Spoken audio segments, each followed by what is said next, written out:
All right, we're going to say a little prayer.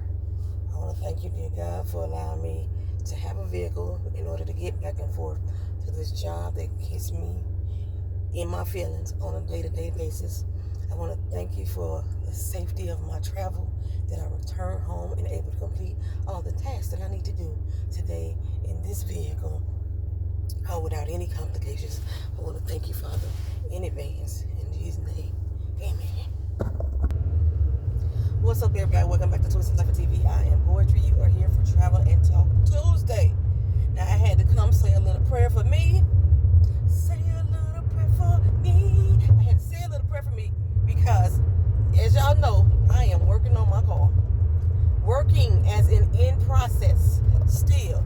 Yes, you see me driving. The last thing y'all heard about my car, I was towing it back to my house on a tow bed for $100 fee that I could not freaking afford.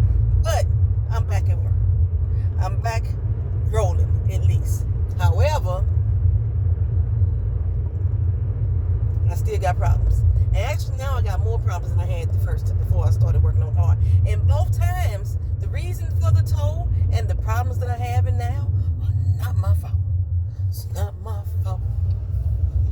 It's not my fault. I can say that. In my amateur mechanical experience, I can say that. So let me tell y'all what's going on. Thursday, I took my car back to the dealership because they had 3 recalls on this vehicle, and I wanted to get them attended to. Anytime there's a recall campaign out there, I'm one of the first people in line to go get the work done. I know there's some sun back there, but we don't deal with that anyway. I'm one of the first ones in line to go get the work done and all that stuff, right? So I took my car in. Now, after my last repair, my check engine light came back on. There was one brother on here, I think his name was Kenneth, if I'm not mistaken, and said, something's still wrong with your car because it's shaking. Okay, it had nothing to do with the shaking, but something still was wrong with my car because the check engine light came back on, and unfortunately for me, it still was the same 2 codes. So like I said, for years, not just months, years, the same 2 codes have keep popping up on my car no matter what has been changed. I've had spark plugs changed already. Had the throttle body cleaned already. The mechanic told me I needed a high pressure fuel pump changed. The internet told me it was the camshaft sensors changed. Map sensor changed. Solenoid, camshaft solenoid changed. Fuel tank in the tank now changed. EVAP canister changed. PCV valve changed. I had pretty much changed everything under the fucking hood and in the trunk. Okay? But let me tell you. So since the check engine light came back on, I said I'm going to go ahead and change out the EVAP canister because prior to these 2 codes happening, I used to have an EVAP problem. I never fixed it. It just cleared on its own. I didn't believe that could happen, but apparently it can. So, in my process of trying to change it myself, I couldn't get the hoses off. So I said that I was going to go to AutoZone, borrow some tools or something to help me wriggle this little thing off, the hose off, or like get some some penetrating spray of some sort to help me get the hose off. That was my goal, right?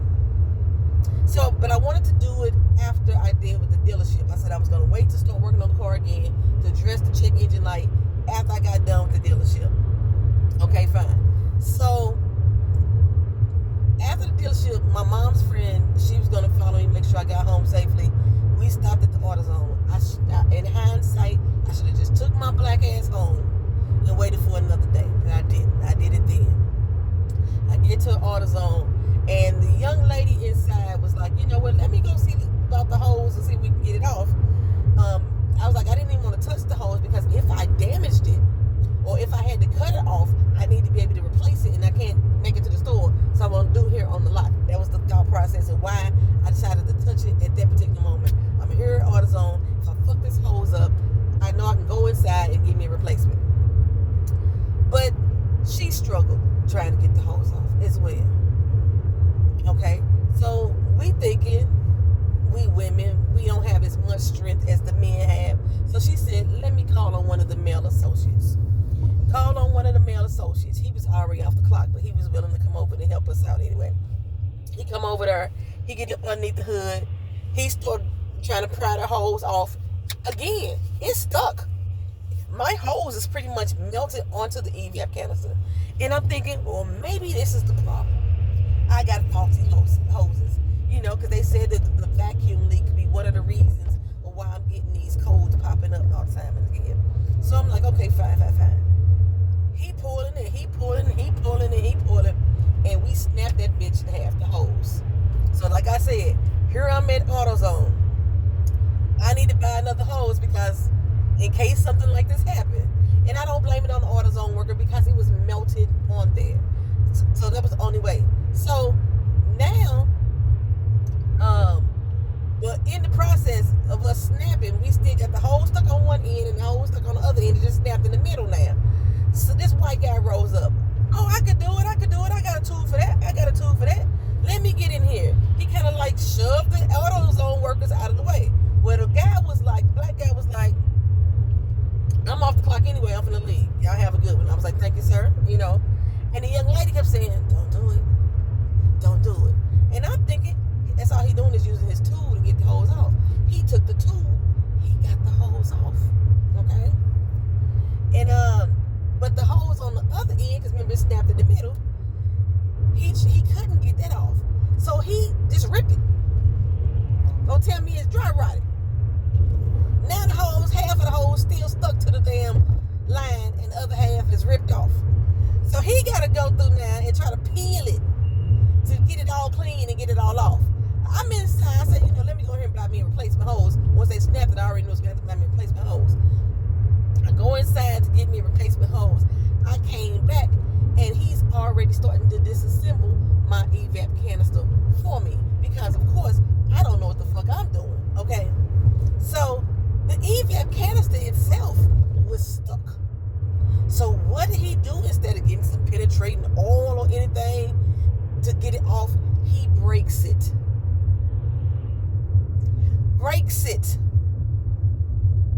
So I couldn't reuse it if I wanted to. We hadn't even checked to see if it was actually faulty. But now I know that it is. It wasn't.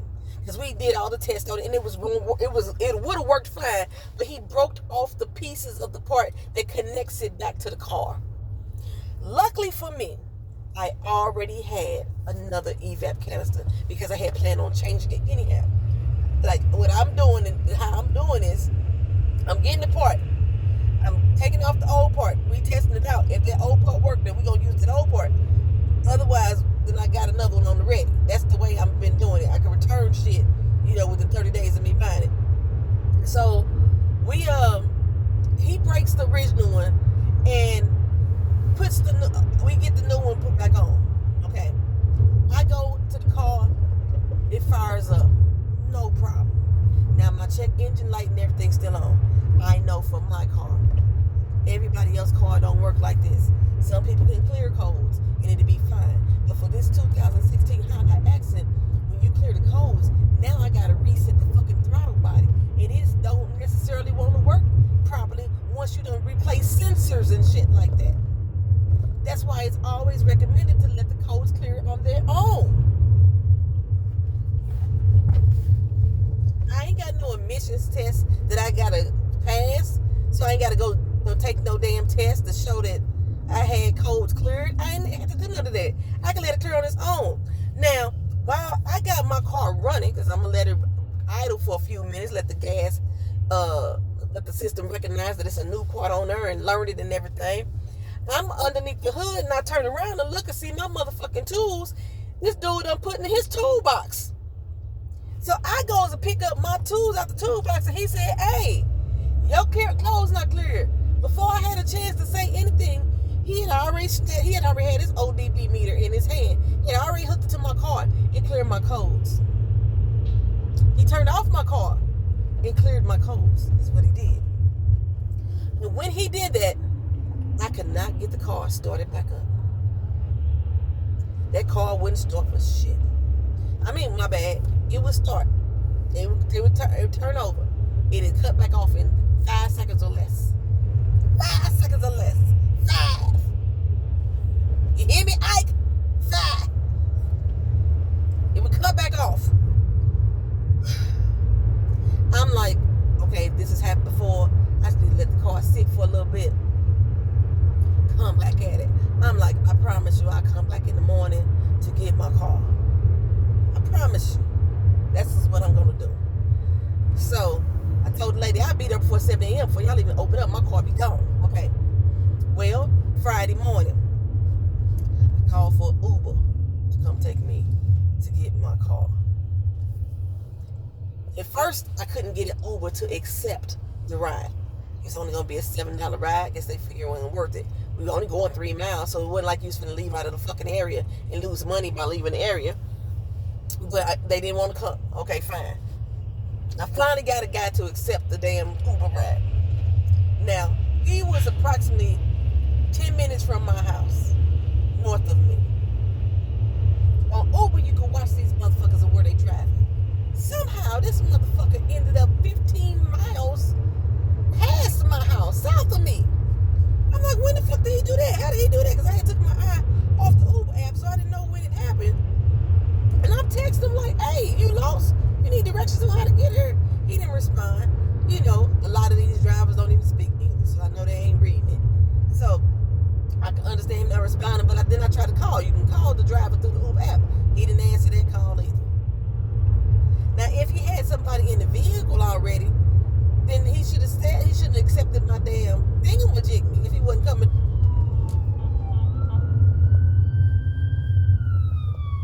If he wasn't coming directly to me.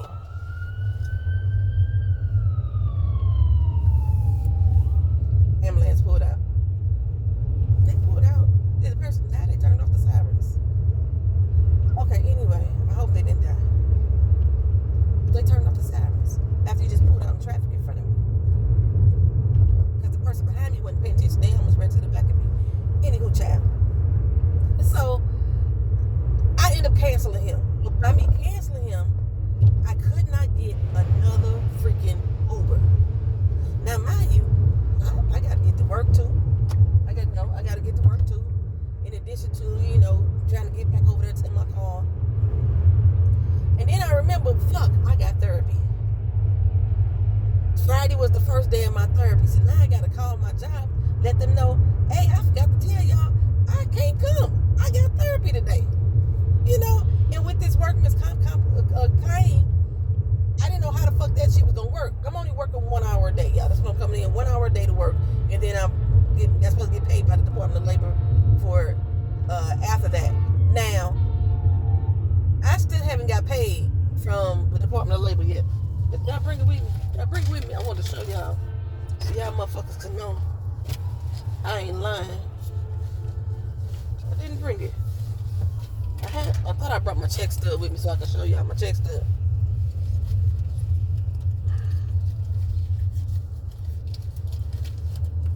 I didn't put it in there. It wouldn't have been in there anywhere. I don't know my other keys. It wouldn't have been in there anyway because I thought, what did it be in there? Unless it fell over by the door. Whatever, child. Since February 11th, I had got paid $187. Since February 11th, $187. Oh, sorry, my bad. I'm lying. $184 is what I've got paid since February. Thank God that I have been able to afford me keeping my lights on, keeping my mortgage paid, keeping food in the house. Thank God that I'm in that position. I had to sell some stock in order to do it, but I had stocks or something I could liquidate in order to compensate for the money that I'm not earning right now or that I haven't got paid for yet.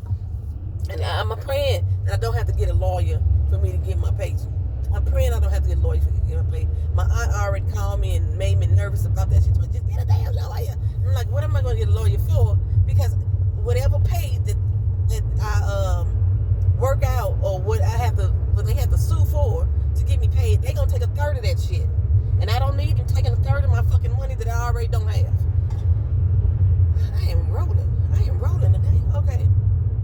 So don't act like you finna bring your bitch ass over here. You should have been over in this fucking lane a long time ago if this is where you want to go.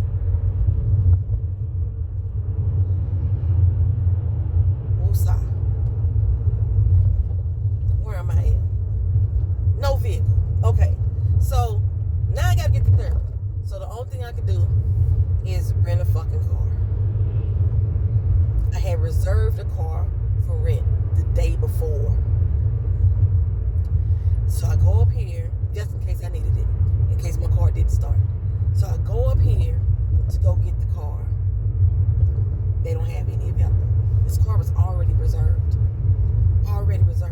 The dude said, oh yeah, we called people this morning to let them know we had to cancel their reservation. I said, yeah, motherfuckers didn't call me. I didn't get no phone call.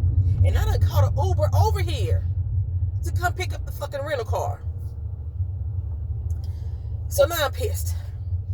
Everybody in the building, it's probably about 5 or 6 people in the building who ain't got cars because they didn't bother to tell them that they canceled their reservation because they don't have any vehicles. Now, I learned later on that the reason why they didn't have any vehicles because it's spring break in Orlando and all these fucking teenagers was renting cars. But they should have had the fucking reservations on hold for the people who already had them on hold. That's what they should have done. So I called corporate. Corporate was like, well, we could transfer you to another location. I said, I just called a motherfucking Uber over here. I don't have that type of money to be catching Ubers to different locations. So the lady said, I'm going to call around for you, and we're going to pay your Uber fare for you. I was pleased with that, okay? They called around to another location that was close by. They didn't have no cars. And then there was another location that a little bit further out, but still close by. And she said, we got a vehicle there. They transferred my reservation over there.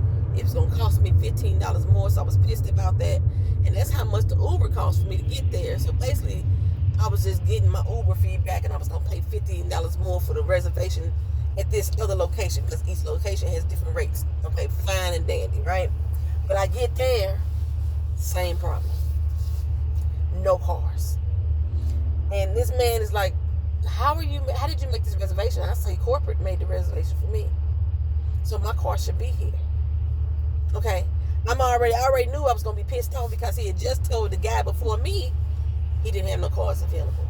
How the fuck are they making reservations on vehicles that's not available? Usually if a location is not available, they tell you that online. There's no cars available. Corporate would know. There's no cars available. They can get cars, but the cars weren't coming until after 3 o'clock. I needed it then. Right then. This is the third location we contacted, and the second one I had a reservation at, and the second one I had to catch an Uber to. I'm pissed. Higher than pissivity right now. The dude in front of me, the man told him, I got one car available. It's a Corolla. It has a flat tire. I could put some air in it, and if you can make it down that Firestone, and you pay for the tire to get filled up or plugged, then we will pay you back. That's what he told the man. He said, I put that on my mama. I guess he put it on his notes too. So when he told that man that was the last car available, and I stepped up, I'm like, I said, you already about to piss me off. I already know. Because you just told that man it was the last car available, and it was a car with a flat that you want him to pay for the tire for. He said, well, I got a truck. It's dirty. I said, I'm fine with a truck. He said, it's a big truck. I said, I drive for a living. I'm fine with a truck. I've been certified. I had a CDL license. I know how to drive big trucks. I drove across America when I moved here in a 24-foot, truck as well. I could drive a big truck, right? So he gives me the truck for the same price. And I go out there, baby, this vehicle not just dirty, it's nasty. It's razor blades on the floor. It reeks of marijuana. And that nasty shit, the kind that smell like dookie. That's what it reeks of. And badussi. It smells like all of that in this vehicle of transportation. And I'm like, I can't breathe. It was stinging my eyes I can't breathe. But I need a fucking vehicle. So the man called him in the building. I said, before I pull off this lot, I'm going to let you know. This car reeks of weed. I don't want you to say it's me. He rented me the car as is, so I wouldn't have to clean it up or nothing like that. Rented me the car as is. Told me I had full tank gas. Started the car up. There was no full tank of gas. But I wasn't going anywhere because one, I already called off work. The only place I had to go was therapy. and then get to work the next day. That's all I had to do. And then get over to my car. Later on, try to get some parts to work on it to get it off that AutoZone lot because it's still sitting there. It's day 2 now of it sitting on AutoZone lot. Luckily, AutoZone was very lenient and considerate. They knew what happened with my car and why it was there, so they didn't tow me. Thank God. The tow was from me. So, I get in this big truck, and baby, it's big. It's a big Dodge Ram 1500 Hemi. Okay, I could sit 10 motherfuckers in the front seat. That's how big this fucking truck was. Reeking of weed. My daughter said it smelled like weed and Everclear. I don't know how she know how Everclear smelled, but that's what she said. It smelled like weed and Everclear. It was dense all around it, you know. The gas wasn't full. It was staining in the back. It was razor blades. Like I said, I'm assuming cutting blunts on the floor. Just nasty. It was really nasty. But it got me where I needed to go. It rolled smooth as hell. Until one day I had to block the sun. Not one day, but 1 hour, because I only had this vehicle for a day. And I went to go put the visor down, and that motherfucker fell down. The visor just fell in my fucking lap, child. I was like, they fucked this car up.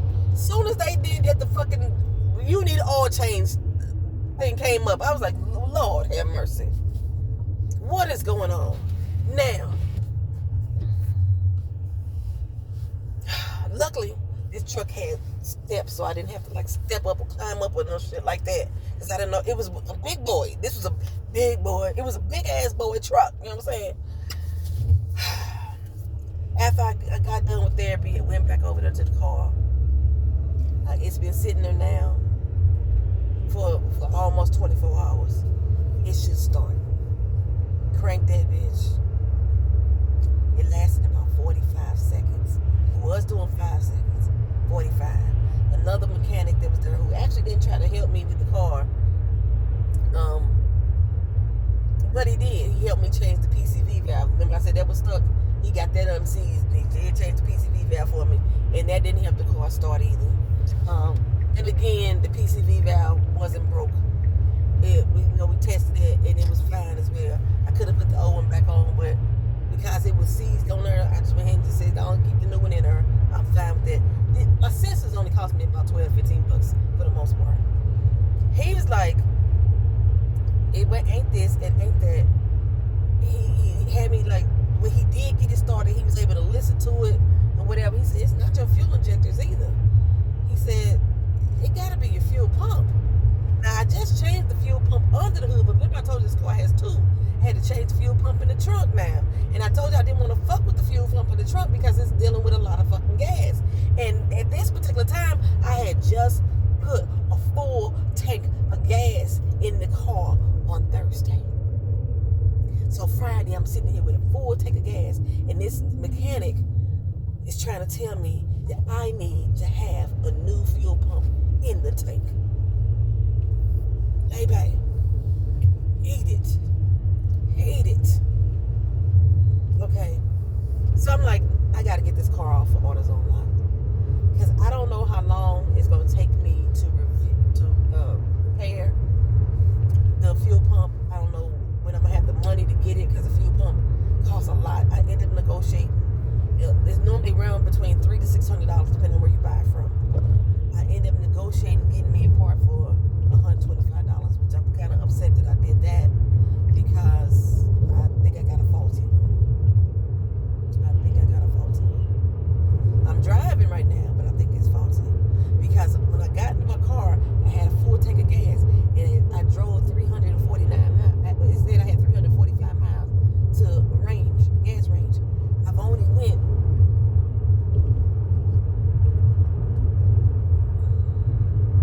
53 miles now, and I've lost 110 in gas mileage. I'm using twice the amount of gas is what the system is saying, and I know I got a full tank of gas. I would have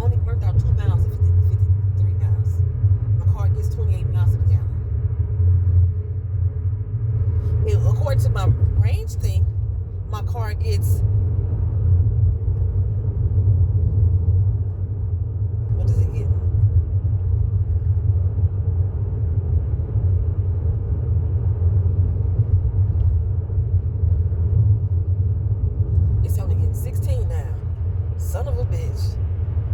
Now it's saying 32. Now it's saying 67. Okay, it's now saying I'm getting 81. Now saying I'm getting 71. Oh shit! I need to record that shit. Yeah, it's not accurate. Now I'm getting 100 miles per gallon. Yeah, that ain't accurate. That ain't accurate. It's not. Woo! Pray for me. So I've been on the research for finding me a tow person. Found somebody that told me for $100, which it was good. He charged me one flat fee, which was fine. I didn't want to pay the 100 because his website said 65. He gonna tell me that the website is 5 years old and ain't been fucking updated. But he still was the cheapest out of every fucking body that I had called. Everybody else was like 170 and up, plus mileage, right? Plus mileage. So this dude, I told him I got to go to work in the morning. I got to return this rental car by 11. Can you meet me over at my car at 10:15? He said, bet. I got there at 10:15. He was already there.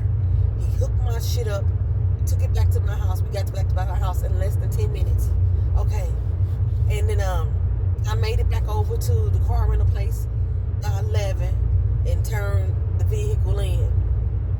And I was like, okay, so that gives me Saturday and Sunday to work on the car. I had already ordered the parts, and now it's in wrapped. Okay, I'm recording the video to show y'all that I'm changing my fuel pump. Okay, on Sunday, because the parts came late Saturday night, so I couldn't touch it till Sunday. On Sunday, I'm working on the car. I gotta deal with this full fucking tank of gas, and I did that shit, cuz I did it. But the part I bought, it was leaking when I put it in the tank. Now again, I'm working with a full tank of gas, so you expect some fuel to come out of the line, but the line was capped off.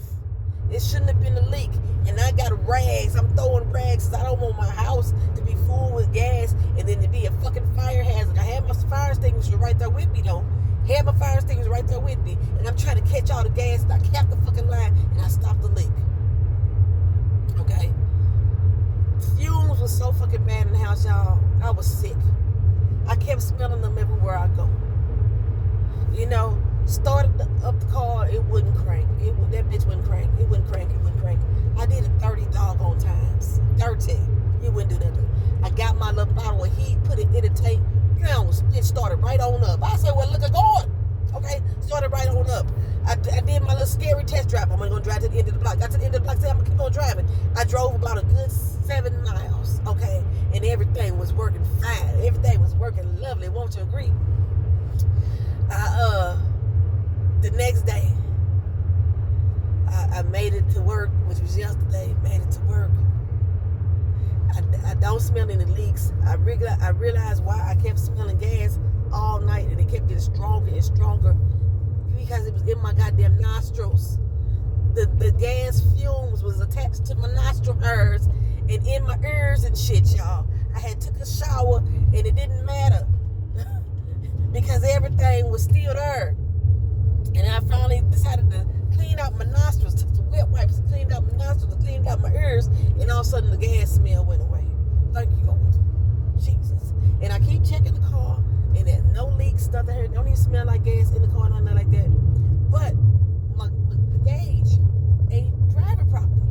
It's dropping faster than a mug. So when I researched why would the gas range drop like this so quickly, so abruptly, it says it's a faulty fuel pump. So the fuel pump I just put in is not working properly, and I gotta get a fucking new one again. I don't even know how you send these back in the mail.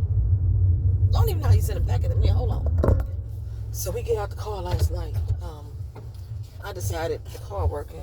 I'm tired. I'm tired of fucking with this car. Got into it with one of my good buddies here at work over the fact that she don't know how to do her fucking job properly. She was on my assignment and fucking it up.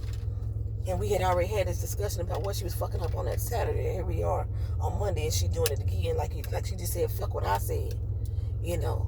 But this is still basically my damn job assignment, okay? So what the fuck they do on the assignment affects my goddamn pay. The pay that I ain't getting. So we decided to go last night and get something to eat. and we went to Chili's. You know, we go there at least once a month at least. And I get there, get in the car. Me and my baby, we loaded up. We had a place to order the food. It's almost ready, and we getting ready to head out. And the motherfucking car wouldn't start again.